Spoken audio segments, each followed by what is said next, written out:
comes from that saying, those who love sausage and the law should never see either being made. I'm Dorothy Zemach, a plenary speaker for JALT 2016. I work as an author, a writer, an editor, and a publisher of ELT materials. So I spoke at JALT about ELT materials in the publishing industry. We've seen a shift in the last 3 or 4 years where people involved in publishing at the higher levels no longer come from education. They've been replaced in recent years by people who've come from business. And I think with that came some bad decisions. The decision to lower or eliminate author royalty rates, and the decision to raise student book prices, and also to make global course materials rather than country-specific materials.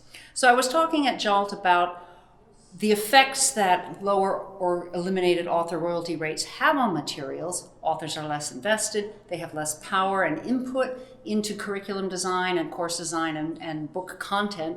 And so the materials become not bad, but a little bit worse. And I think a lot of people don't consider how their textbooks are made.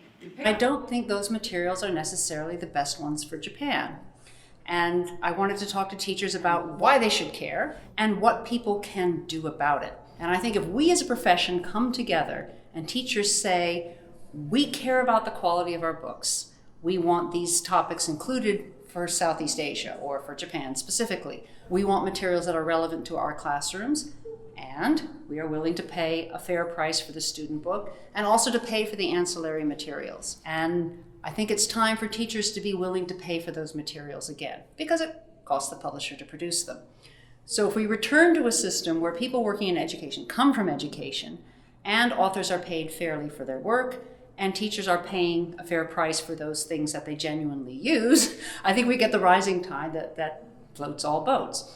And Japan is such a fantastic country to talk about this in, because Japan is such a hotbed of really good, high-quality teaching and money. So if Japan sends a message to publishers about what they want and what they're willing to pay for, publishers will listen to Japan. So I wanted to inform teachers about what's going on in the publishing industry and ask that they work with us to create a system where the best quality materials are written and published.